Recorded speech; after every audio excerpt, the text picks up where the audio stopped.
este espacio que para nosotros es muy simbólico, porque exactamente hace 190 años, en donde están ustedes sentados, fue el origen de la Universidad Autónoma del Estado de México.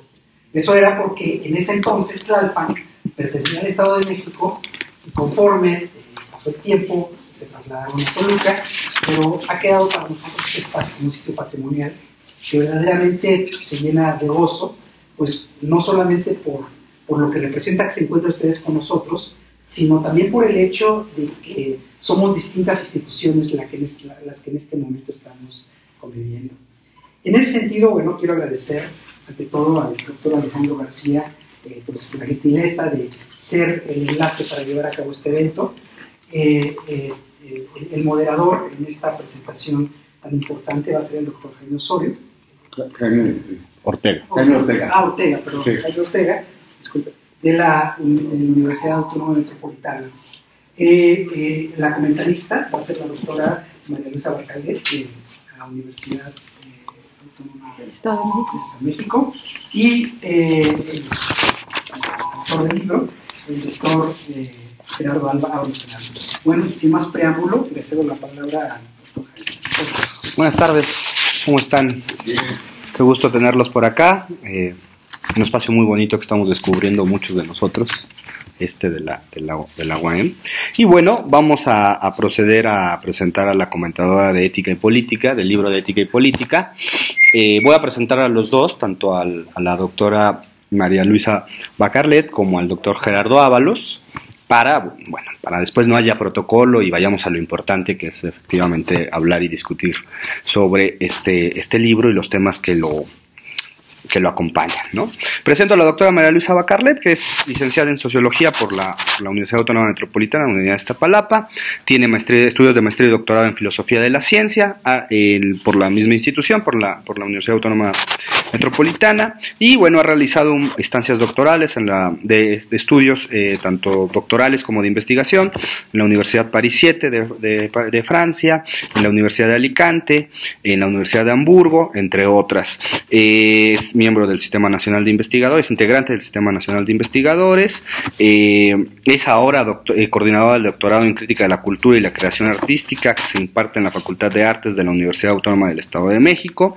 En esta misma universidad ha publicado diversos títulos, menciono algunos solamente para quienes estén interesados en buscar sus trabajos: La vida, el cuerpo y la enfermedad, sobre Friedrich Nietzsche, Filosofía y enfermedad, una introducción a la obra de George Canguilhem, una historia de la normalidad, Finitud y ciencias del hombre en la obra de Michel Foucault, Deleuze, Borges y las paradojas, por mencionar solo algunos. Como pueden ver, pues, tenemos a una especialista en el pensamiento francés contemporáneo con nosotros. Y bueno, al doctor Gerardo Ábalos, cuyo currículum es grande como el de la doctora Bacarlet, lo presento, además de un querido amigo, pues es un profesor, maestro, profesor titular en la Universidad Autónoma Metropolitana Xochimilco desde hace ya algunas décadas, doctor en ciencia política, actualmente es coordinador del doctorado en ciencias sociales y bueno, además de ética y política, ha escrito otros libros: Leviatán y Beaumont, figuras de la idea del Estado, es uno; El monarca, el ciudadano y el excluido, es otro; La política del capital, con Joachim Hibbs, es otro; y bueno, La breve introducción al pensamiento de Hegel, que es uno de los más exitosos y de los más recomendables, porque nos mete a ese universo complejo que es Hegel, que es además uno de las principales figuras intelectuales que el doctor Ábalos, a partir del cual el doctor Ábalos presenta sus propias investigaciones. Bueno, pues les pido una disculpa, pero era necesario presentarlos para poder introducir la presentación del libro en cuanto tal. Entonces le damos la palabra, tiene la palabra ella, mejor dicho, la doctora Bacarlet. 25 minutos, supongo, ¿no? ¿Sí? Alejandro, los tiempos. 25. Unos 20 minutos. Okay.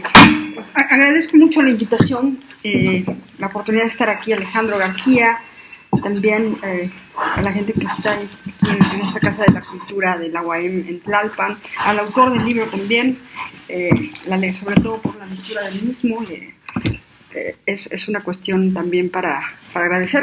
Es un libro evidentemente que hace pensar y bueno, se acaban de mencionar algunas de las obras del doctor Ábalos Tenorio, y efectivamente su pensamiento, su trabajo ha transitado sobre todo por la interrogación sobre el papel de la política y el Estado en el mundo contemporáneo, en un mundo que no solo se transforma de manera radical, sino que produce de manera continua interrogantes, paradojas y contradicciones que vale la pena pensar. En este caso, este libro en particular, efectivamente, ¿no?, como el título lo dice, Ética y Política, el punto a tratar es precisamente un tema neurálgico, es decir, porque pareciera que no habría dos cosas o dos actividades más alejadas en la vida real que la política y la ética.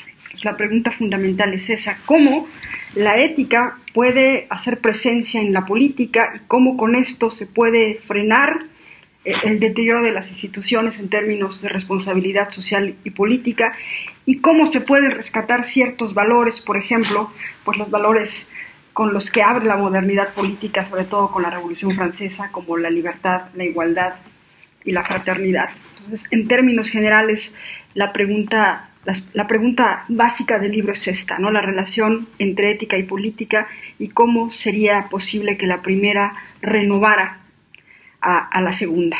Es decir, en gran medida el libro habla de la necesidad de conjuntar ética y política para no solo devolver a las instituciones su papel de responsabilidad política y social, como decía hace un momento, sino también de los ciudadanos mismos, ¿no? Es decir, introducir a los ciudadanos en la tarea de renovar estas instituciones. Y bueno, yo creo que uno de los puntos claves que a mí me pareció importante en el libro y que vale la pena rescatar es la necesidad de regresar a la filosofía, de ver en la filosofía una tarea, un llamado para repensar la situación del mundo y para repensar la situación de las instituciones. Sobre todo me gusta esta concepción del filósofo no como guía. Yo en lo personal no soy partidaria de esta concepción del filósofo como alguien que tiene que guiar y decirle al otro cómo portarse, sino más bien el filósofo como alguien que interroga, ¿no? Ahí estaría claramente la figura de Sócrates. El filósofo como alguien que interroga, no la mirada del filósofo como aquel que todo lo sabe y por lo tanto tiene todas las respuestas, sino más bien que tiene todas las preguntas. Aquel que se interroga, bueno, ¿por qué esto es así? Pero no podría ser de otra manera. ¿Por qué no podríamos pensar de otra manera? ¿Por qué no podríamos actuar de otra manera? ¿Por qué damos por hecho ciertas cosas, ciertos valores, ciertos principios? ¿Por qué no podríamos pensarlos desde otra perspectiva, etcétera? Es decir, el filósofo, la filosofía en general, no invitaría tanto a convertirse en una guía del pensamiento y de la acción, sino a cuestionarse y a cuestionar los tiempos que nos han tocado vivir. Y bueno, yo creo que esa es la figura del filósofo que se evoca en estas páginas, en el libro del doctor Ábalos Tenorio. El filósofo interroga, extrae consecuencias, extrae pensamientos, pero también reta a que modifiquemos nuestro actuar, ¿no? Reta a que repensemos y modifiquemos nuestro actuar en la polis, ¿no?, socialmente, políticamente, etc. Y ahí de nuevo el paradigma es Sócrates. Yo leería un pequeño extracto del libro. En efecto, el procedimiento de Sócrates consistía en deducir de las premisas verbalizadas por sus interlocutores las consecuencias lógicamente desprendibles de lo que se enunciaba, lo cual era con frecuencia la voz del sentido común. Es sobre este abigarrado material de juicios, prejuicios, pareceres y opiniones sobre lo que trabaja la reflexión filosófica, para que cada uno de los seres pensantes pueda llegar a sus propias conclusiones por sus propios medios, con sus alcances y limitaciones particulares. Sin embargo, todo concluiría ahí. La filosofía parecería simplemente una terapia individualizada, si no se extrajeran todas las consecuencias de los distintos temas de discusión. Ellos conducen inevitablemente a la cuestión de los parámetros desde los cuales se ha de redimensionar cada uno de los tópicos de los diálogos. Y todos los caminos conducen a la polis, a la unidad de sentido desde la cual ha de pensarse el conocimiento, la justicia, la amistad, el amor, la virtud, etc. Dicho en otras palabras, la ética conduce necesariamente a la política. Es decir, fin de la cita. El actuar mayéutico de Sócrates era, después de todo, una práctica, no solo un discurso, y una invitación a la vida práctica, a la vida ética en la polis. Con Sócrates, con Platón, todavía estamos ante una concepción de la filosofía muy distinta a la nuestra, donde había mucho más relación entre discurso y forma de vida, algo que actualmente estamos lejos de concebir o lejos de practicar, es decir, esta cierta zona de indistinción, de indiferenciación que en la antigüedad se veía entre el discurso filosófico y la forma de vida, ¿no? Y bueno, la ética en gran medida va por ahí, ¿no? La ética encuentra ahí su vinculación con la acción y con la política. La ética no sería solo un discurso, como más adelante también lo dijo, mucho más adelante lo dijo Wittgenstein. Ante todo, la ética es actuar, ¿no? Las sentencias éticas no tendrían mucho sentido si no están también en la acción. Y bueno, con Sócrates y Platón se abren muchas de las preguntas que hasta la fecha van a permanecer en el ámbito de la reflexión de la relación entre ética y política, ¿no? Cómo ser buen ciudadano, cómo procurar el bien de todos y no solo el propio o el de unos cuantos, cómo actuar con justicia, etcétera, etcétera.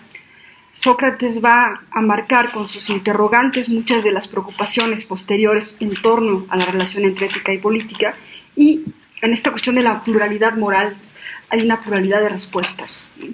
La respuesta aristotélica, por ejemplo, es una de ellas, y en el libro se hace mucho énfasis en ello porque uno de los tópicos que cruza todo el libro es la cuestión de las pasiones. Y es un tema interesantísimo porque la manera de abordarlo en el libro lo problematiza, yo creo que en su manera justa.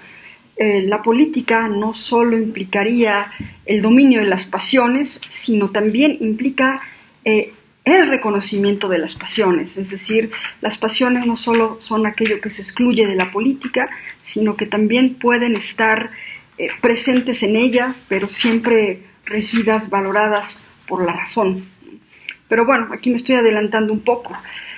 Hablando precisamente de Aristóteles, yo creo que una de sus principales aportaciones, al menos así como lo refleja el libro, es precisamente que lo grave que se juega en la relación entre ética y política tiene que ver en gran medida con el dominio de las pasiones. Yo creo que al respecto no estaría yo aquí hablando de nada desconocido, es decir, la política implicaría que aquel que gobierna, al menos esa era la visión antigua, ¿no? de la política y de la educación, de aquel que se iba a dedicar a gobernar la polis. La política implicaba que para gobernar tenía primero que gobernarse uno mismo. Era toda una labor de ascética, de aprendizaje, de autocontrol, de limitación también. Y lo importante era eso, quien se iba a dedicar a gobernar la ciudad. Ahí está el Alcibiades, por ejemplo, si pensamos otra vez en Platón y en Sócrates, aquel que debía dedicarse o que iba a dedicarse al gobierno de la polis tenía primero que aprender a gobernarse a sí mismo, ¿no? Y ahí aparece precisamente, por ejemplo, en Aristóteles, la figura del incontinente, ¿no? El incontinente sería aquel que no sabe gobernar sus pasiones y por lo tanto no sería apto para el gobierno de la polis.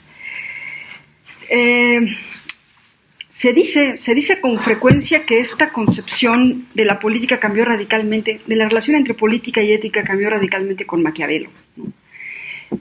Sin embargo, como bien se apunta en el libro, la visión corriente nos dice que con Maquiavelo se rompe, digamos, esta relación entre ética y política, esta visión de que quien tenía que gobernar debía gobernar primero sus pasiones. Entonces, insisto, tenía que hacer toda una labor de aprendizaje, de trabajo ascético sobre él mismo. Se dice que con Maquiavelo se rompe esta visión y entonces el príncipe tiene que ser educado en una racionalidad más pragmática, más pensando en el ejercicio del poder y en el beneficio del mismo, más que a partir de principios éticos. Sin embargo, como se nos dice en el libro, yo creo que es un punto interesante por mencionar, no es que en Maquiavelo no exista ningún principio moral, ¿no? Maquiavelo, en efecto, cito, consideró los asuntos políticos independientes de la moral cristiana, pero no de la ética republicana propia del Renacimiento italiano, etc. bueno, es un punto interesante, es decir, la educación del príncipe no sería totalmente ajena a un principio ético, simplemente ya no es ni el esquema griego de la ascética, pero tampoco la ética cristiana, sino otro tipo de moral con esta vertiente republicana. En gran medida podríamos decir que el libro que aquí nos reúne es una especie de tránsito, de paseo por los vericuetos de la ética, tratando de domar a la política, ¿no? De la ética tratando de hacer inteligible la política y de la ética tratando de pensar a la política a partir de principios éticos, lo cual es cada vez más extraño o más lejano. Y en este recorrido, por ejemplo, frecuentemente también nos encontramos con la figura de Kant, ¿no? Kant sería como el filósofo paradigmático de este dominio de las pasiones a partir de la razón, ¿no? Pero de una razón que ya es inmanente, ¿no? Efectivamente, como se dice en algún momento del libro, el papel de la ética en Kant, y la figura central sería el imperativo categórico, no puede entenderse sin la separación entre lo empírico y lo trascendental. Una separación que también es muy problemática. ¿En qué sentido? El problema o la relación entre lo empírico y lo trascendental no es una invención moderna, es decir, ya existe en Platón, ¿no?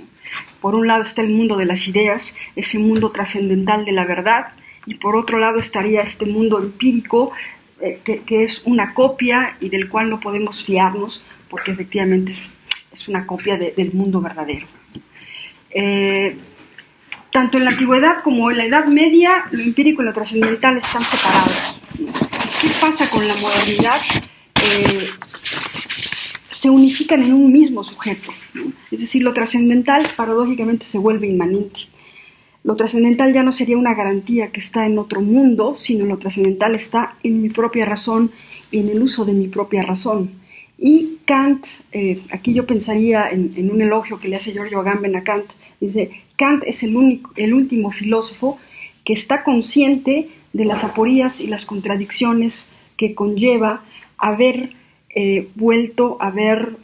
haber transformado lo trascendental en un atributo inmanente de nosotros. Es decir, la razón ya no tendría su garantía en un mundo más allá de este, sino la razón se volvería inmanente a nosotros mismos, y Kant sería el último que tiene completa conciencia de las aporías que trae esta unificación de lo empírico y lo trascendental en un sujeto, ¿no? Y una de estas aporías sin duda tiene que ver con la libertad, es decir, somos libres precisamente porque somos guiados por la razón, pero somos autolegisladores de esa razón de alguna manera, es decir, la razón tiene y la voluntad tiene un carácter autorregulador que reside en nosotros mismos. Sin embargo, no deja de sorprender que finalmente el Estado tiene siempre que intervenir como un unificador de voluntades, como un legislador, también guiado por principios racionales, y esa es sin duda también una de las cuestiones y una de las aporías interesantes en la propia propuesta kantiana, es decir, este carácter inmanente de lo trascendental y al mismo tiempo un Estado que tiene que servir como garante, como aquel que unifica las distintas voluntades, ¿no? Estamos ante un esquema, y este punto también me parece interesante, tal y como es abordado en el libro. Kant, sin duda Hegel, todavía están pensando en el Estado como una entidad racional, como una entidad que puede legislar y que puede unificar las voluntades desde principios racionales universales. Pero, ¿qué pasa en el mundo contemporáneo? ¿Qué pasa con la llegada del liberalismo? Sin duda el papel del Estado se transforma de manera radical. Ahora, como diría Foucault, por ejemplo, en el nacimiento de la biopolítica, ¿no? Con el liberalismo, el mercado se convierte en un lugar de se convierte en el lugar de veredicción, el mercado se convierte en el lugar de veredicción del Estado. Efectivamente, es decir, mientras en el esquema clásico, hablando de Hegel, hablando de Kant, el Estado sería el garante de la racionalidad de sus leyes y de la aplicación de estas leyes. Con la llegada del liberalismo aparecen nuevos valores, nuevos principios que ya no dependen de una racionalidad universal, sino que dependen de la dinámica económica, dependen del mercado. Y una de las preguntas interesantes que se abordan aquí sería, ¿qué pasa cuando el Estado pierde este carácter de legislador racional universal y cuando una instancia externa es ahora, digamos, la que legitima al Estado, la que se convierte en lugar de jurisdicción del Estado? ¿Qué pasa con el Estado y qué pasa con la relación entre ética y política? Voy a leer uno de los apartados de un pequeño extracto, igual que uno de los capítulos cierra precisamente con la relación entre el Estado y el mercado, la democracia en el liberalismo.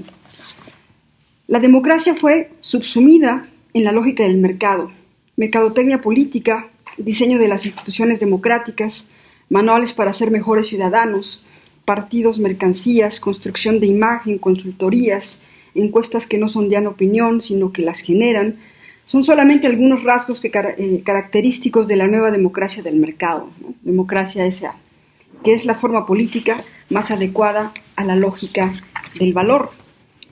Y bueno, ¿qué pasa efectivamente cuando el mercado se convierte en lugar de jurisdicción del Estado? ¿Qué pasa cuando, retomando el tema de las pasiones y la relación entre las pasiones y la razón, qué pasa cuando es el mercado ahora el lugar privilegiado desde donde se dictan las pasiones que legitiman al Estado, que facilitan su actuar o que lo entorpecen? Es decir, actualmente la relación entre ética y política tiene que entenderse o tiene que cuestionarse a partir del lugar de las pasiones, cuando es el mercado el que establece los criterios de legitimidad política, es decir, cuando el mercado se convierte en lugar de jurisdicción del Estado. Y bueno, el libro en diferentes momentos y en los distintos recorridos que hace recurre una y otra vez a la solución que ha tratado o que se ha tratado de acuñar en Occidente frente a las pasiones en el dominio de la política, la razón, ¿no? Es decir, no sería una respuesta nueva, de Platón, de Sócrates, sería esa razón lo que tiene que dominar al incontinente para que no gobierne sin antes saberse gobernar a sí mismo. Sin embargo, en el libro se aborda un caso que a mí me parece capital en la historia de las ideas filosóficas y políticas, que sería el de Spinoza, ¿no? ¿Por qué en este punto la posición de Spinoza es interesante? Porque Spinoza no cae en el esquema simple de oponer pasiones a razón, ¿no? Es decir, no hay una contraposición, no hay una exclusión, no hay una relación de contradicción entre las pasiones y la razón, sino más bien hay una relación compleja que no se reduce tampoco al dominio de las pasiones, sino más bien a hacer que las pasiones nos lleven a eso que Spinoza llaman a incrementar nuestra potencia de actuar. Es decir, para Spinoza, las pasiones también han llevado a los hombres a asociarse, a ayudarse, a reconocerse, a vivir en común, y no tendrían por qué ser excluidas sin más, o a ser contrapuestas sin más al dominio de la razón. Aquí igual voy a uno de los apartados del libro que precisamente habla sobre Spinoza. Este sí es una referencia un poco larga, pero yo creo que vale la pena comentarla. Ahora bien, ¿por qué los hombres deciden abandonar el estado de naturaleza y entrar en un estado civil? Hablando un poco del contrato, sí, del contrato social, ¿no? De acuerdo con las premisas lógicas del modelo contractualista, la respuesta sugiere que habría un despliegue de racionalidad para que los hombres juzguen que es conveniente vivir en una asociación estatal. La solución de Spinoza es un poco diferente. Dado que los hombres, aquí se cita Spinoza, dado que los hombres, hemos dicho, se guían más por la pasión que por la razón, es una de las cosas que reconoce Spinoza, los hombres se guían más por la pasión que por la razón, La multitud tiende naturalmente a asociarse, no porque le guía la razón, sino porque la guía un sentimiento común. Quiere ser conducida como por una sola mente, es decir, por una esperanza o un miedo común, o por un anhelo de vengar un mismo daño. Y aquí que Spinoza sostiene que los hombres tienden por naturaleza al estado político. No es que los hombres sean políticos por naturaleza, como diría Aristóteles. Se trata más bien de entender que la condición natural de los hombres, racional y pasional, los conduce a la construcción del estado político. Si los hombres se guiaran por la razón, si desearan con más vehemencia lo que les es más útil, no haría falta ningún arte para lograr la concordia y la fidelidad. Fin de la cita de Spinoza. Esto no es así, y en consecuencia hay que organizar de tal forma el Estado, aquí de nuevo Spinoza, que todos, tanto los que gobiernan como los que son gobernados, quieran o no, hagan lo que hagan o no quieran, hagan lo que exige el bienestar común, es decir, que todos por propia iniciativa o por fuerza o por necesidad vivan según el dictamen de la razón. Y bueno, finalmente una de las aportaciones interesantes de Spinoza en el dominio de la política es darle carta de ciudadanía a las pasiones, es decir, no dejarlas en su libre y salvaje tránsito, pero sí reconocer el lugar de las pasiones dentro de la política. Y bueno, finalmente, cuando Spinoza habla de la mala política o el papel de la religión, está diciendo tenemos que tener cuidado con las pasiones, es decir, no es un asunto meramente racional. ¿Qué es lo que hace la mala política o qué es lo que hace el sacerdote, según Spinoza, para dominar a la gente? Producirle pasiones tristes, minar su potencia de actuar. ¿Podría pensarse en un buen ejercicio del poder, según Spinoza, en una buena política? Sí, la respuesta de Spinoza es positiva. El Estado podría gobernar y ser un buen gobierno si renuncia a producir pasiones tristes, es decir, si renuncia a gobernar produciendo servidumbre. Aquí también cito un extracto del libro. Ya hemos visto que la forma primaria de servidumbre se produce cuando en un sujeto no gobierna la razón sino las pasiones. En contraste, la libertad consiste en guiarse por la razón y no, como podría pensarse, dar rienda suelta a las pasiones, a los apetitos. La libertad está ligada a la autonomía y consiste en ser la causa de sí. En cambio, la no libertad es la heteronomía, es decir, la dependencia respecto al otro. Si el Estado se armoniza con la libertad, puede entenderse que las relaciones de servidumbre son superadas y los hombres viven en situación de paz, seguridad y libertad. Bueno, después de Spinoza, después de la manera como se expone la manera como Spinoza relaciona pasiones y razón y su concepción de cómo sería un Estado que no gobernara sin servidumbre, surge una de las preguntas interesantes que cruzan el libro. ¿Es posible gobernar sin servidumbre? Y lo primero que saltaría a la mente es decir, bueno, al parecer la democracia, la fórmula democrática sería el medio por el cual trataríamos de lograr ese ideal, ¿no? Es decir, aceptar un contrato, aceptar vivir juntos, aceptar reglas, leyes, y sin embargo renunciar a la servidumbre. Ese es el ideal, y sin embargo la democracia como tal y por sí sola y sin adjetivos no sería la solución automática, ¿no?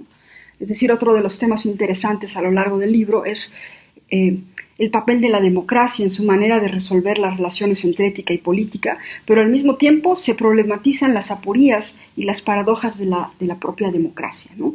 Son varias, a lo largo del libro se comentan varias de estas aporías y problemáticas de la democracia.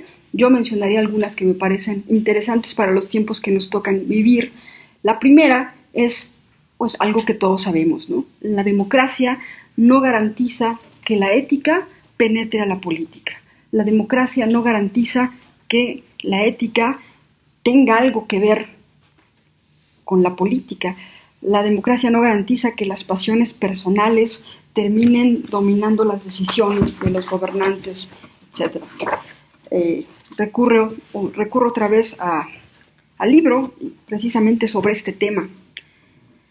La ética es política cuando su horizonte de referencia no es tan solo el individuo singular o incluso un grupo particular, sino la totalidad social en cuanto a asociación o comunidad humana que produce un ámbito de actividad de gobierno, es decir, de decisiones que determinan la vida común.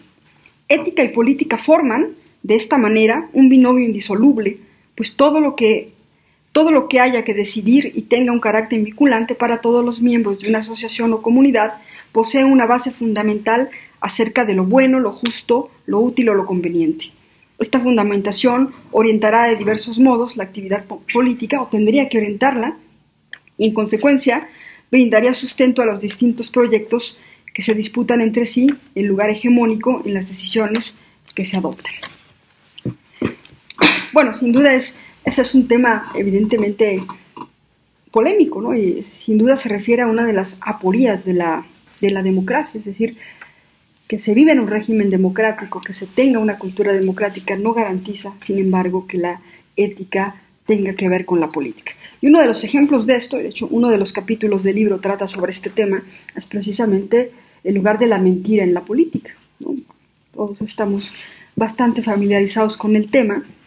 Y que las preguntas son interesantes, ¿no? Es, ¿por qué debería el no mentir? ¿Por qué debería de ser una virtud política? ¿Por qué debería de ser una virtud del político? Si de hecho el ciudadano común, todos nosotros, pues de hecho mentimos a veces o cotidianamente o quizá muy seguido. Y bueno, la respuesta es interesante y también tiene que ver un poco con el ethos griego, ¿no? La política demandaría un mayor esfuerzo, un mayor compromiso del político, porque su principal actividad tiene que ver con gobernar, es decir, con tomar decisiones, con decidir para otros, decidir por otros, es decir, el político tendría un doble compromiso con decir la verdad, porque su principal actividad tiene que ver con el gobierno, es decir, con la responsabilidad ante los otros. Esa podría ser una de las respuestas, pero finalmente la postura del autor es que la mentira no tiene cabida, no tendría que tener cabida dentro de la vida política, es inaceptable dentro de la vida política, y me remito aquí también a otro de los apartados del libro. Si la política es también la actividad de los ciudadanos, sobre todo cuando es actividades de resistencia al poder arbitrario y discrecional, la mentira como engaño es inadmisible, ¿no? La mentira dentro de la política es inadmisible. Por el contrario, la política de la resistencia y la emancipación requiere de la comprensión del lazo que une lo oculto con lo manifiesto. Requiere de la desmitificación del orden vigente y de la revelación de los secretos del Estado. En este caso, la mentira sería el referente negativo que permite la construcción de verdades auténticas de un nuevo orden hegemónico en una relación de poder. Norberto Bobbio figuraba a la democracia como una casa de paredes translúcidas, visible desde cualquier ángulo que se adoptara. Se refiere al ideal democrático donde nada se oculta porque no se requiere ocultar nada. La política de la resistencia y la emancipación, sabiendo ubicar el papel de la mentira en el universo humano, ha de superar su uso, fijando como ideales regulativos de la razón práctica política a la veracidad y a la autenticidad. Entonces, bueno, esta digresión y esta reflexión sobre la mentira tiene que ver precisamente con la misma aporía de la democracia que hablábamos anteriormente, es decir, el hecho de que la democracia no garantiza las conductas éticas en la política, ¿no?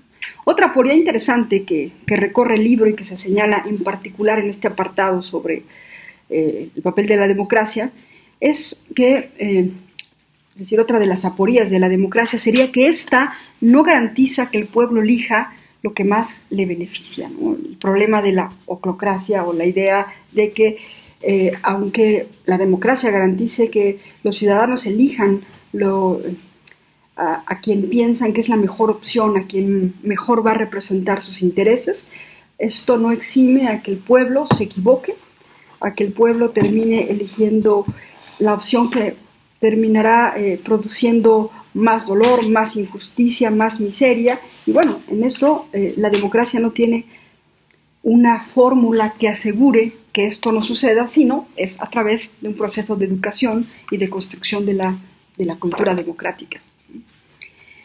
Y bueno, una tercera aporía a la que me parece interesante referirnos es la cuestión del carácter competitivo de la democracia, ¿no? Sobre todo pensando en la política moderna, que Weber calificaría como una política racionalizada, burocrática, guiada por principios racionales, como son las campañas, las elecciones, etc. ¿Cómo, y aquí estaría un poco la pregunta y la cuestión aporética, cómo pueden ser compatibles este elemento de lucha, de competencia que implica la democracia y la competencia política con la ética, ¿no? Ahorita estamos en este proceso cercano a las elecciones, en campañas políticas y efectivamente con la competencia en todo su esplendor. Bueno, ¿cómo se puede dar cabida a la ética en un ambiente tan competitivo, en un ambiente de lucha, donde frecuentemente la estrategia de lucha es, por ejemplo, la mentira, el desprestigio, etc., ¿no? Aquí es interesante, ¿no? El autor recurre a Weber. Weber efectivamente es uno de los principales teóricos de la política moderna, como lo que después la Escuela de Frankfurt retomará como algo guiado por la racionalidad instrumental, es decir, la política moderna está sometida a una racionalidad con arreglo a fines, un modelo burocrático que precisamente por este elemento racional tendría que garantizar, entre otras cosas, la compatibilidad de la ética y la política, ¿no?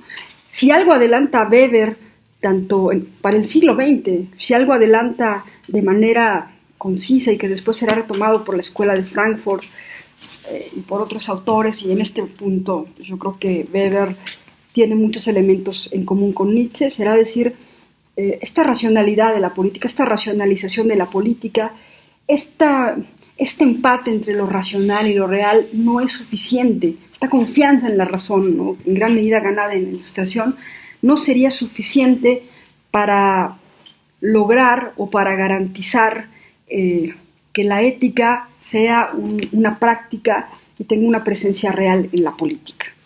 Es decir, aunque la política se haya racionalizado, aunque los procesos políticos sean cada vez más controlados, más sistematizados, más racionales, esto no ha garantizado que la política, los políticos y la vida política tenga un carácter ético o asuma principios éticos.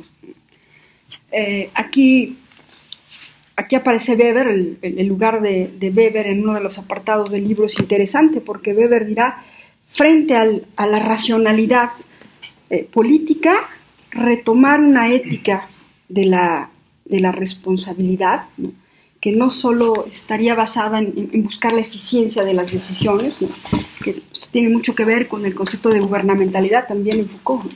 Para Foucault el Estado moderno se subsume a un modelo de gubernamentalidad. ¿Qué quiere decir esto? Lo que importa son resultados, ¿no?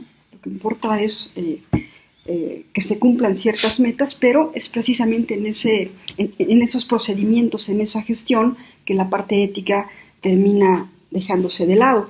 Y esto de alguna manera ya lo vislumbraba Weber. Aquí recurro otra vez al libro, recurriendo al concepto de ética de la responsabilidad, ¿no? La salida weberiana a la relación entre ética y política en un mundo desencantado, como este, parece ser la postulación de la ética de la responsabilidad en contra y por encima de la ética de la convicción. El cálculo de las consecuencias de las acciones, en especial de las acciones políticas, conduce a una evaluación del tipo medios fines, que más adelante será esta racionalidad instrumental.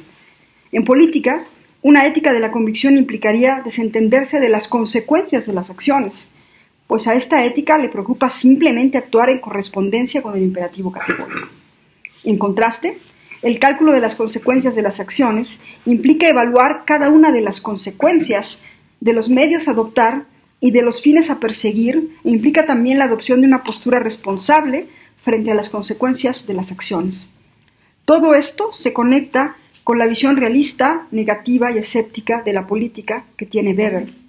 De hecho, es desde la concepción de la política como lucha por el poder y en consecuencia como despliegue de fuerza y violencia, que Weber advierte los peligros de una ética de la convicción en la esfera política. Antes bien, si la política es la lucha por el poder y su medio definitorio es la violencia, no es sino la ética de la responsabilidad la que mejor se ajustaría a la política. Bueno, evidentemente son muchos más los elementos, las mesetas, los puntos para detenerse en este libro, los puntos polémicos, los puntos para la reflexión. Sin embargo, como dije en un principio, en gran medida, como lo dice el título del libro, el tema fundamental que se juega en la obra es las complejas relaciones entre ética y política y también las complejas relaciones entre las pasiones y la razón humana.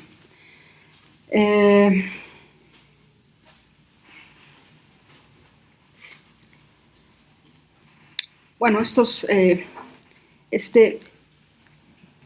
problemas, estas aporías, estas relaciones problemáticas entre la razón y las pasiones, entre la ética y la política, que a lo largo del libro se desmenuzan de manera polémica, interesante, profunda también, es pues la médula de lo que nos presenta el autor y finalmente el libro nos deja la sensación de que todas estas cuestiones finalmente son cuestiones abiertas, es decir, que lejos de poder encontrar, no en este libro, sino en cualquier libro, respuestas definitivas, respuestas absolutas a estos dilemas constitutivos de la política, constitutivos del actuar humano, bueno, definitivamente no se pueden encontrar, ¿no?, esas respuestas absolutas, esas respuestas totales. Esto en gran medida tiene que ver con la libertad humana. La libertad humana hace imposible que demos con respuestas definitivas y últimas a lo que nos concierne como humanos y en este sentido la obra pues es igual una invitación, una provocación a seguir reflexionando, a seguir pensando temas que lejos de tener respuestas absolutas o finales, su riqueza está en eso, en que nos hacen o nos invitan a seguir pensando.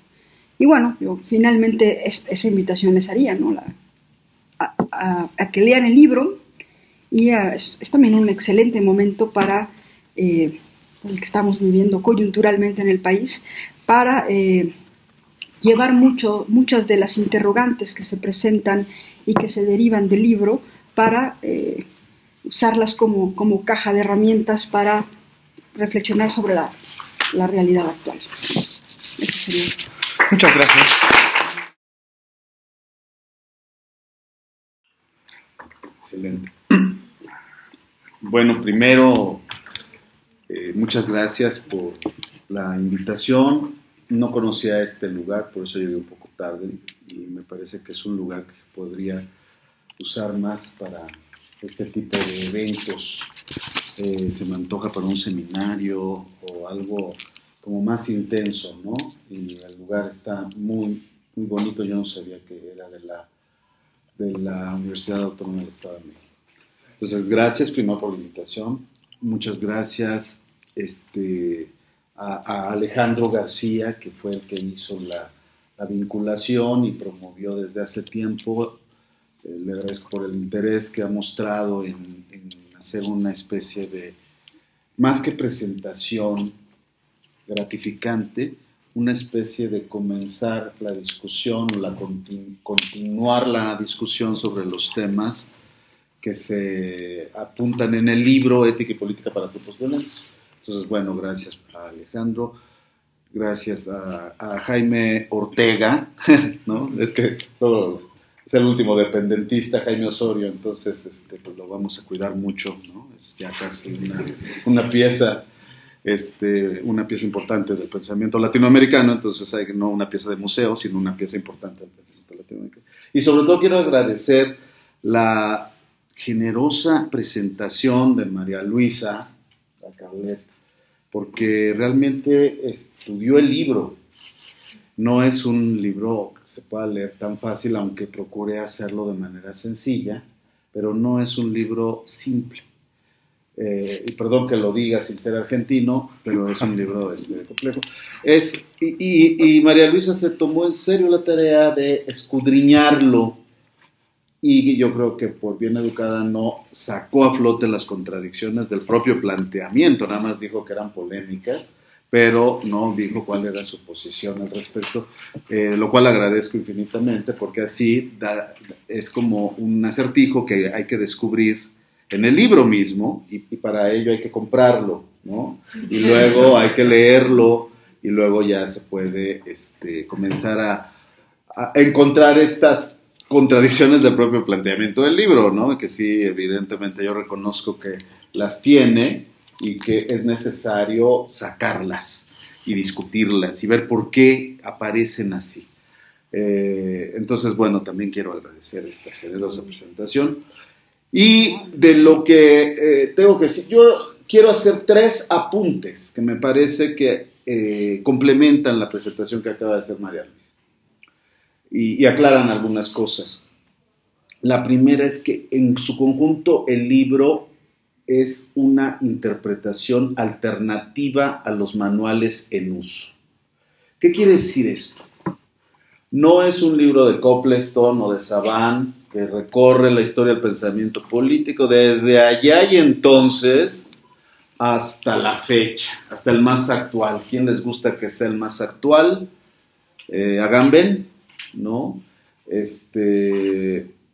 Aníbal Quijano, ¿no? O ya no, ¿verdad? Ya no es del más actual. ¿Quién es el más actual? En mi época de estudiante era Habermas y Foucault, y si uno no citaba a Habermas o Foucault, estabas fuera totalmente. Si salías con Marcuse, ya nadie te hacía caso. Y ahora el más actual, pues el que quieran ustedes, Esposito, ¿no? Esposito y la impolítica, por ejemplo. Pero parece un recorrido lineal. Bueno, el libro se propone estar en contra de la visión lineal de la historia del pensamiento político. Por lo siguiente, porque si es pensamiento es universal, y si es universal es actual.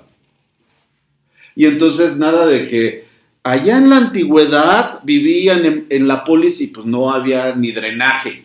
No, sí había drenaje, no había inundación. También había inundación. Bueno, no había autos. Entonces, pues era muy diferente. No, espérate. En términos del pensamiento, somos contemporáneos de Platón, somos contemporáneos de Sócrates. Nada más que no se leen linealmente. Entonces, una de las propuestas del libro, que no es la primera vez que lo hago, también lo hice en El monarca, el ciudadano y el excluido, es un recorrido por la historia de las ideas filosóficas, pero desde una perspectiva hermenéutica que me permite a mí distinguir niveles en la propuesta de lectura, niveles en la propuesta de interpretar la obra.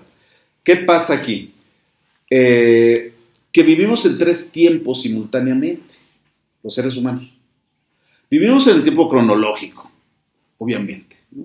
Tenemos una cierta edad y pues nos hacemos viejos, ¿no? Pasa el tiempo y nos celebran el cumpleaños, ya después ya ni lo celebramos, ya ni mencionamos, ya simplemente cumplimos años y nos vamos haciendo viejos y en algún momento, si no es que nos asaltan en la Ciudad de México y nos matan, pues vamos a morir de viejos, ¿no? Si bien nos va, ¿no? Si somos optimistas, vamos a morir en un hospital del ISSSTE o en un pasillo del hospital del ISSSTE, ¿no? Pero también vivimos en el tiempo de logos, en el tiempo lógico o en el tiempo especulativo. A mí me gusta más esta última expresión porque es muy hegeliana. El tiempo especulativo. Es decir, ahí donde todo se refleja.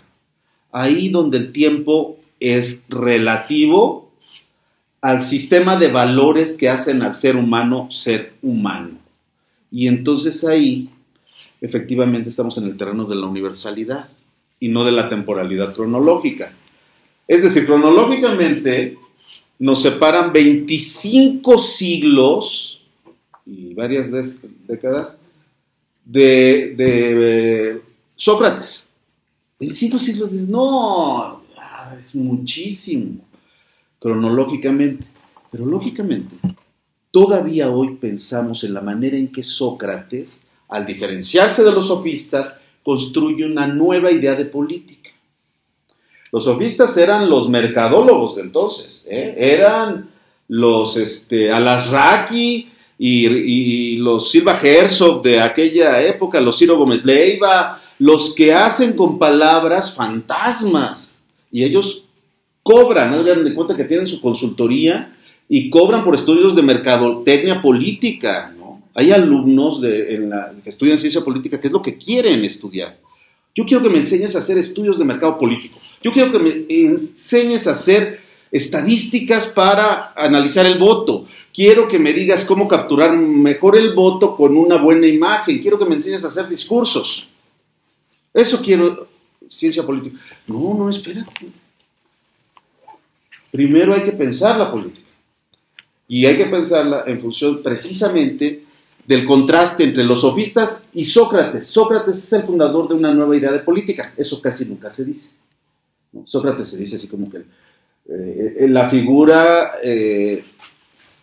primordial en los primeros diálogos de Platón, ¿no? El protagonista de los primeros diálogos de Platón, pero luego comete parricidio y le da la razón a Parménides, ¿no? Y entonces Platón se queda como el que nos enseñó a Sócrates, pero que Sócrates no escribió nada. Por eso algunos hacíamos la broma antes de que había profesores tipo Sócrates, ¿no? Que nunca escriben nada.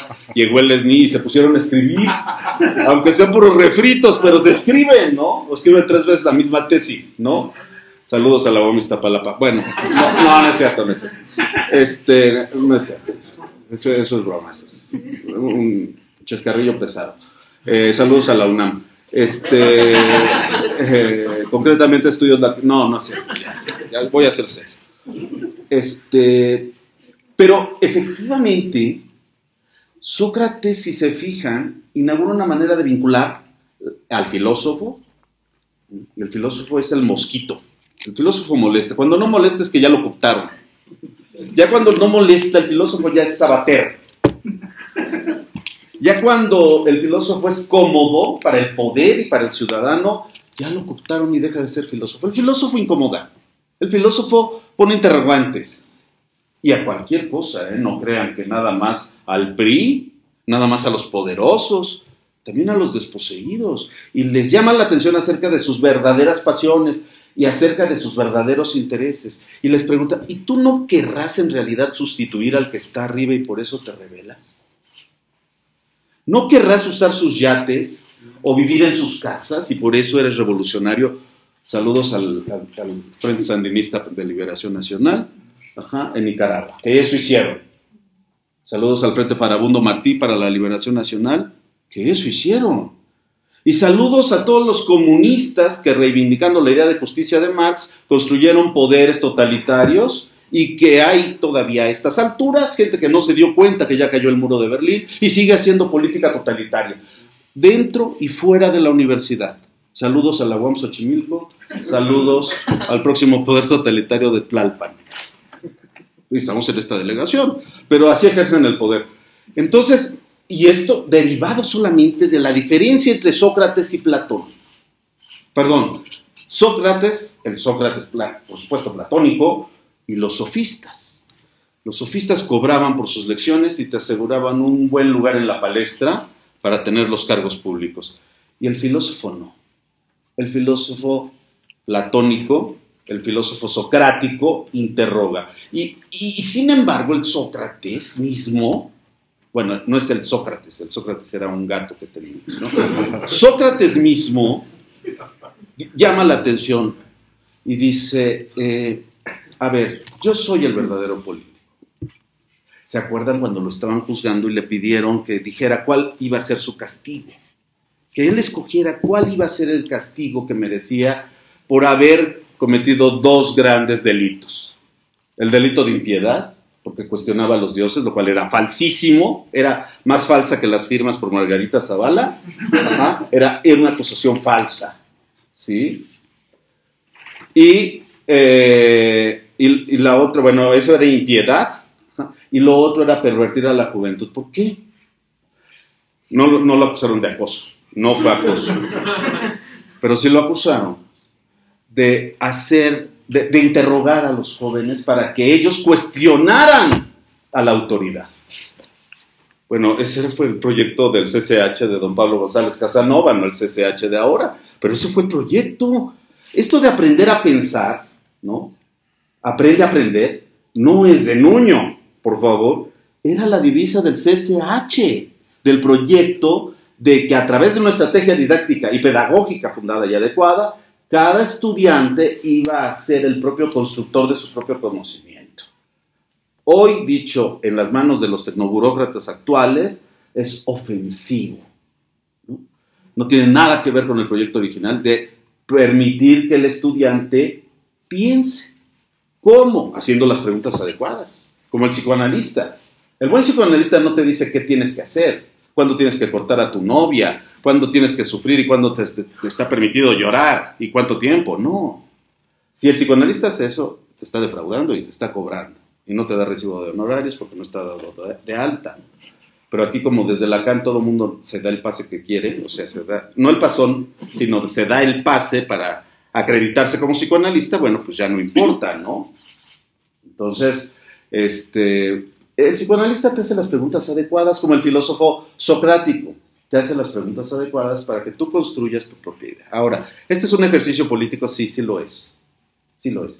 Porque el hecho de que te pregunte el filósofo acerca de temas como qué es la amistad, qué es el amor, qué es lo justo, tienen que ver con el cuestionamiento de los valores que sostienen a una polis, porque a una polis no la sostiene la economía, a una polis no la sostiene la geografía, a una polis la sostiene básicamente, en tanto unión de ciudadanos, de polites, la sostienen los valores. Por eso la religión es tan importante en una sociedad, porque la religión da los elementos axiológicos básicos de una polis.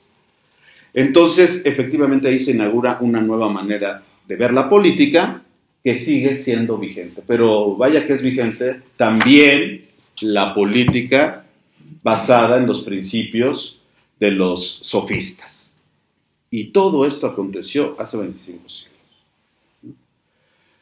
El libro, evidentemente, es una manera de cuestionar estas ideas arraigadas. La linealidad, por ejemplo, de la comprensión de las ideas filosóficas, decimos, no, es como si estuviéramos en una mesa redonda, igual Leibniz, que Fichte, que nosotros, que Platón, o que Santo Tomás, o que San Agustín, porque sus argumentos, en tanto lógicos, siguen siendo universales, y nos seguimos peleando con ellos.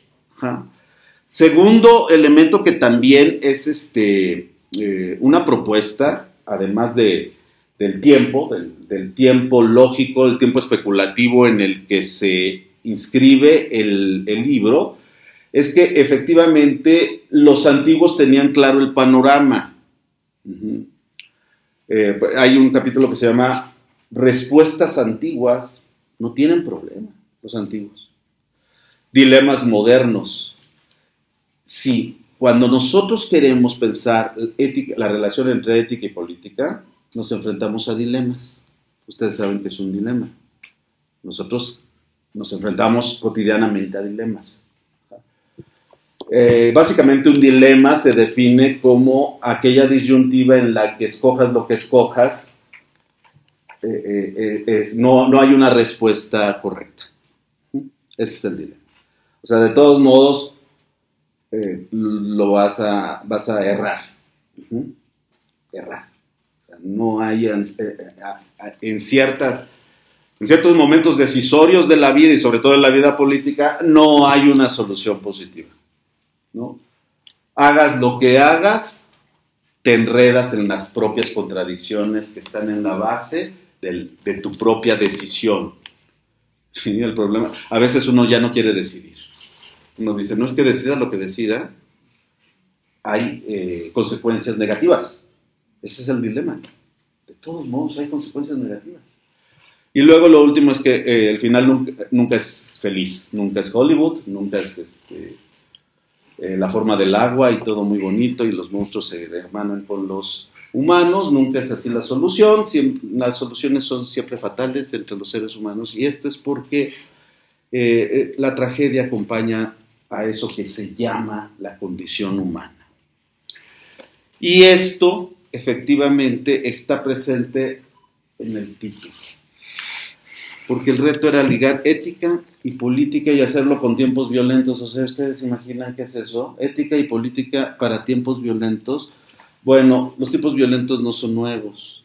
Ustedes con toda legitimidad pueden preguntarse, bueno, ¿de qué política hablan? ¿De qué ética hablan, no? ¿Cuál ética?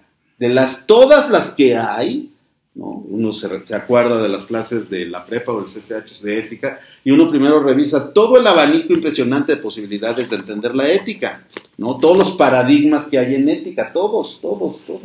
No nada más es Aristóteles y Kant, hay muchos otros. Entonces, como dicen los italianos, ¿cuál ética? ¿No? ¿Cuál ética? Y luego, ¿qué política? No hay una sola noción de política, ni hay una sola praxis política, ¿verdad? Hay muchas. Y luego tiempos violentos. También es legítimo preguntarse, ¿qué violencia? ¿Cuál violencia? ¿La violencia física o la violencia simbólica? ¿La violencia de las grandes guerras o la violencia cotidiana de las relaciones de poder y dominación? Una feminista podría decir, ¿cuál violencia? ¿La violencia patriarcal, opresora cotidiana? ¿O la violencia del lenguaje? Y entonces, la violencia simbólica de Bourdieu, ¿no? O la violencia de Benjamin, la violencia divina, la violencia emancipadora, la violencia liberadora, la violencia que hace legítimo matar, ¿no? Con tal de que se emancipen los seres humanos. Entonces no está tan fácil, ¿verdad? Decir, fuera violencia, muera la violencia. Yo soy súper pacífico y como puras lechuguitas porque no me gusta la violencia que se ejerce contra los animalitos.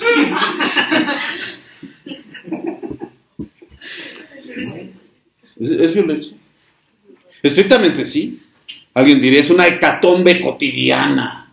Las miles de cabezas de ganado que se sacrifican para mantener a los seres humanos, que somos los principales destructores y depredadores.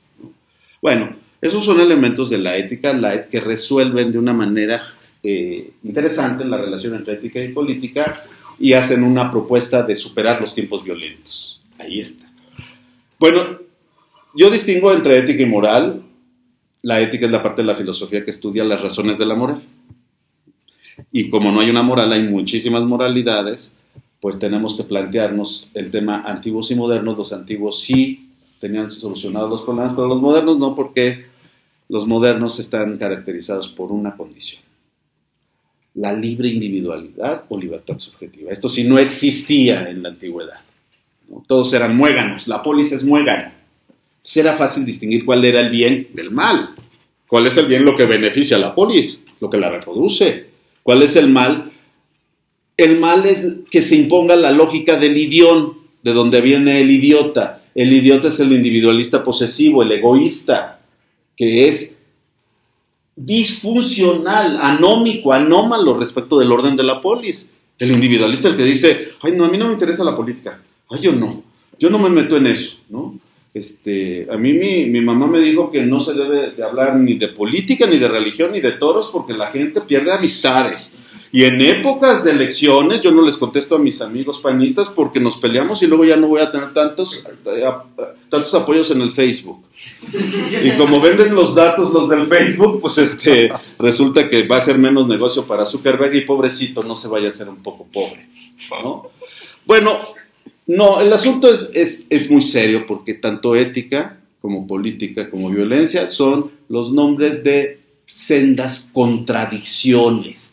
Y entonces el libro, alguien me diría, tu libro es contradictorio, y yo le estaría eternamente agradecido porque querría decir que mi libro es hegeliano, suficientemente hegeliano para vivir en la contradicción. Porque los seres humanos somos contradicciones. Somos contradicción. Y sus instituciones son contradictorias. Sus instituciones, tanto sociales como políticas, son contradictorias. La política tiene dos visiones y son contradictorias. La política es lucha y es conciliación. A ver, espérame, ¿cómo que? O es una cosa o es otra. No, es lucha y es contradicción. Y es contradictoriamente conciliación. Y bueno, las instituciones más elementales, la familia, lo que está antes de la familia, el matrimonio, el patrimonio. Fíjense, matrimonio y patrimonio, ¿quién pone el patrimonio? Cuando uno es varón y no tiene patrimonio, pues prácticamente no se puede uno casar. Falta el patrimonio, lo que hace al varón ser un varón en una sociedad patriarcal, poner el patrimonio. Mamá, me quiero casar, ¿y dónde van a vivir? Ay, mamá, ¿puedo hacer un cuartito aquí arriba? Bueno, está bien, hijito, ¿no? Porque en México sí se consiente a los hijos varones, ¿no? La mamá no los quiere dejar ir, entonces aunque sea arriba, pero les construye su cuarto. Bueno, el amor es contradictorio, ¿no? El amor es contradictorio. Fíjense cómo cercena la libertad, el amor. O sea, te amo, y eso significa que ya entraste a su horizonte de sentido primero y segundo, a su economía libidinal, y ahí juegas un papel, y entonces te obliga a desempeñar ese papel y te quita la libertad además. Y si te casas, peor. ¿A qué horas llegas? ¿A qué horas vas a venir? Oye, ya te tardaste mucho. ¿Quién es esa fulana? No la conozco. En el Facebook le pones muchos corazoncitos. O sea, dices, ¿qué onda?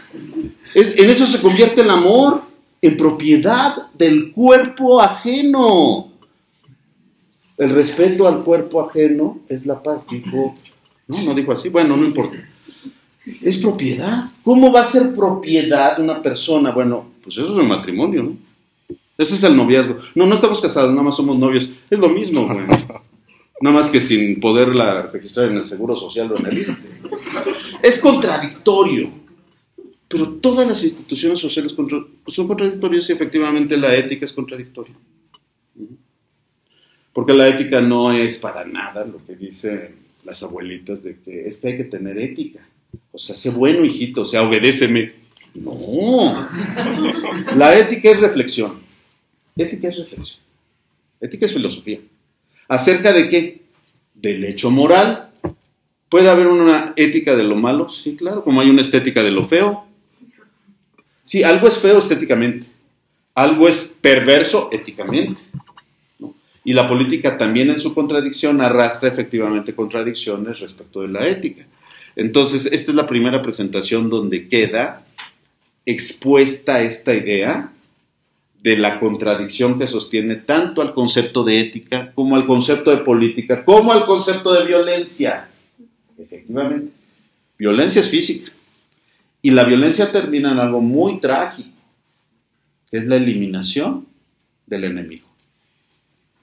Y eso acontece siempre, aunque sea en nuestra imaginación. Siempre hemos imaginado que se elimina solito el enemigo, ¿no? Que le cae un rayo. Ojalá te mueras, pero hoy no se me vaya a revertir el karma y no puedo decirlo. Entonces no se le desea a nadie el mal porque por alguna causa cósmica se te va a revertir a ti, ¿no es cierto? Ha habido gente perversa que muere tranquilamente, ¿no? Saludos a Pinochet. Saludos no. Pero bueno, ya murió, digamos que bastante impune de todos los crímenes que cometió, pero pues también Hitler, y si seguimos la lista, llegamos a México y llegamos a los muertos de Salinas, que fueron 500 perredistas durante el gobierno de Salinas. Nadie se acuerda del Fobaproa, ¿no? El autor de todos los males es el cuasi Chávez, ya Chávez quién, pero por Dios, o sea, 500 muertos Salinas de Gortari, 500 muertos, viejitos cardenistas que defendían el voto, no defendían la insurrección, defendían el voto, y los mató. ¿Y quién le ha reclamado algo a Salinas? Nadie. Todavía hay gente que piensa votar por su nieto o bisnieto Meade. Tienen el voto y para eso, bueno, entonces dices, no, aquí algo pasa, aquí algo grave pasa. Necesitamos política, claro que necesitamos política, pero es más urgente la educación que está en la base de la política auténtica. Porque sí, efectivamente, yo pregunto, ¿hay política cuando la gente no sabe ni siquiera cuándo o en qué condiciones nació el país en el que habitan? Ya no digamos fechas, procesos. Es justo que tengan credencial para votar a las masas que acarrean y les compran el voto con 200 o 500 pesos, sea el partido que sea, con tal de que voten por un partido y garantice el acceso al poder. Y eso ocurre en todos lados. Ocurre menos en la Ciudad de México, pero también ocurre en la Ciudad de México. Entonces, el asunto de la reflexión que el libro quiere promover, y que he tratado de que se promueva, porque por eso es que han sido ya muchas presentaciones, y le entró a la coedición la Cámara de Diputados, y el gobierno de Michoacán, y la UAM. Es mi primer libro que tiene 3,000 ejemplares, los otros nada más eran 50 y más sobrantes para reposición a los amigos. Y tiene 3,000 y se ha distribuido de manera gratuita, está en la red, está en PDF. De todos modos traje unos ejemplares por si quieren el libro, ¿no? A precio de promoción, ¿no? Preelectoral. Ojalá que la delegación Tlalpan nos compre algunos, ¿no? Ya que están en campaña, estaría bien que Claudia Sheinbaum, en lugar de volantes del CEU, distribuya ahora mi libro, por ejemplo, ¿no? Bueno, esa es así como la primera provocación. El segundo gran tema es el Estado. El Estado, y siempre me peleo aquí porque yo siempre digo, el Estado es moderno. Y entonces como dicen, no, a mí me enseñaron que el Estado era, desde que surgió la propiedad privada y la familia monogámica, surgió un orden coercitivo. Estrictamente no es así, ¿no? El Estado surgió en el siglo XVII como Estado. Y lo más importante de eso es que surgió como un proceso de conciliación, ¿ah?, entre los diferentes, de neutralidad, digamos, es un espacio neutral del Estado. Por supuesto que mis amigos marxistas me han casi excluido de la comunidad de marxistas revolucionarios porque digo que el Estado es neutral y no, me dicen, no es cierto, el Estado es de clase. El Estado es la condensación de la opresión en manos de una clase para reproducir su dominación. Y dices, no, espérate, históricamente no es así. Históricamente surgió efectivamente para conciliar las diferencias irreconciliables. ¿Cuáles eran? Católicos y protestantes. Surgió al calor de las guerras religiosas. Y precisamente surgió como un terreno donde ya no era importante ser católico o ser protestante. Y entonces se demarcó un terreno de neutralidad donde era importante ser ciudadano, más no ser un integrante de una religión o de otra. Nació como un proceso en realidad, ¿no? Fue paulatino y sí fue europeo, sin que esto implique eurocentrismo alguno. Entre los aztecas no había estado. Aunque los antropólogos y arqueólogos tengan libros que se llaman El Estado Azteca. Claro, retroactivamente sí. Yo ya conozco una estructura contemporánea y la puedo usar para ver el proceso de la antigüedad. Sí, eso es válido, es válido. Pero la diferencia sustancial es que el Estado descansa en la individualidad. Y eso es central. Porque de ahí se genera una contradicción entre Estado e individuo que todavía no superamos. Cualquier orden político pasa por aplastar en algún momento o en otro la libertad individual, por lo menos de un individuo, el que no esté en favor de las soluciones adoptadas. Y como se toman las soluciones por mayoría, resulta que desde el punto de vista conceptual el 49% que constituye la minoría, pero que es prácticamente la mitad, queda siempre sometido no a la mitad más uno, sino al voto que hace la diferencia. Ustedes saben que esa es una de las paradojas de la democracia, pero también es una de las paradojas de la existencia del individuo. Veámoslo por el otro lado. El individuo existe, es libre, pero está sometido a la disposición de la mayoría. Y eso puede estar en contradicción perpetua. O sea, yo nunca estuve de acuerdo en el alcoholímetro, ¿no? Yo decía, borrachos del mundo, libre circulación es parte de la libertad. Pero resulta que mediante un procedimiento institucional me tengo que someter al alcoholímetro. Yo nunca estuve de acuerdo con las fotomultas, me tengo que someter a las fotomultas. Nunca estuve de acuerdo con la verificación, nunca estuve de acuerdo con Mancera, ¿no? Yo quería que Mancera renunciara al siguiente día de que tomó posesión. Nunca estuve de acuerdo con Carlos Simas como delegado de Tlalpan. pero la lógica comunitaria se le impone al individuo de todos modos, y esta es una de las grandes contradicciones de la modernidad, ahí sí, de las grandes contradicciones de la modernidad, ¿no? Entonces, bueno, pues efectivamente, el libro trata de iluminar todas estas apurías en las que se desenvuelve la política y quedan abiertas muchas vetas. Y el tercer y último elemento es también en respecto del Estado. María Luisa dice que para Kant y Hegel el Estado era racional, pero que la historia del siglo XX mostró pues algo muy distante a esto, ¿no? Miren, sí, pero en el caso de Kant, el Estado-nación deriva en la paz perpetua como ideal regulativo de la razón práctica. ¿Sí? Para allá vamos si construimos repúblicas. Sí, solo si construimos repúblicas. ¿Y cómo vamos a construir repúblicas? Ilustrando a la población. No comprándoles el voto, ilustrando a la población. Proyecto ilustrado kantiano, se entiende. Pero en Hegel, ahí sí está complicadísimo el asunto. Ya nos tenemos que ir, ¿no? En Hegel sí está complicado, porque él dice, el Estado es lo racional en la tierra, es lo divino en la tierra, y todas esas cosas que estamos discutiendo en un seminario. Pero ahí no termina el cuento. En Hegel, el cuento del desarrollo de la política termina en el imperio. Y en el imperio, ahí sí, se impone el criterio de un pueblo al que le toca desempeñar el papel del espíritu en una época determinada. Es decir, Hegel sí piensa que lo racional del Estado deriva en lo racional del imperio. En otras palabras, no podemos analizar estados por estados como si fueran racionales, ¿no?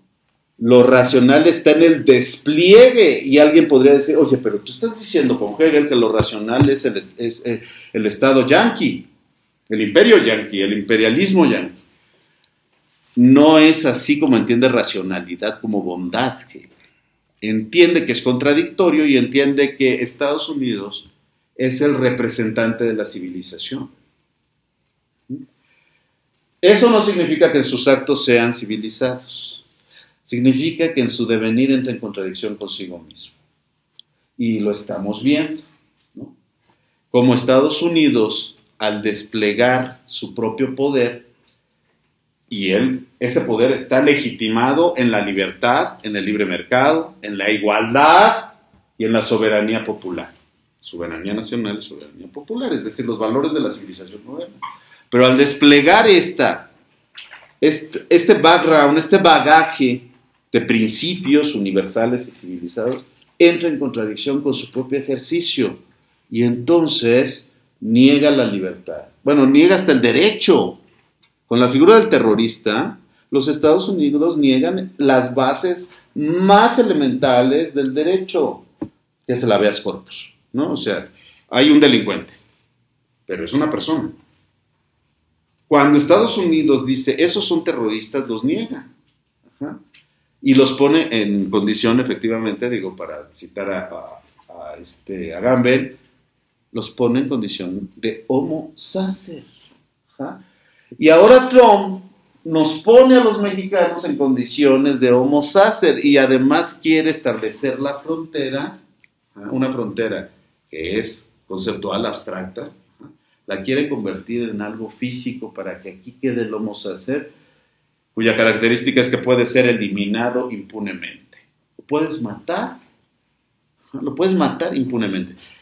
Y si me apuran, yo digo que la violencia esta que nos corroe nuestra vida social en este país tiene mucho que ver con la producción del homo sacer, porque el sistema jurídico mexicano y el sistema judicial en su conjunto es materialmente incapaz de investigar todos los crímenes que se cometen en este país. Y ese es un llamado de atención alarmante para nosotros, ¿sí? Porque no hay sistema judicial que pueda restablecer el Estado de Derecho realmente con el nivel de violencia que tenemos. Es decir, la mayor parte de crímenes queda impune, y no hay investigadores suficientes para investigar todas las carpetas de investigación por homicidio o por feminicidio que se abren todos los días en este país.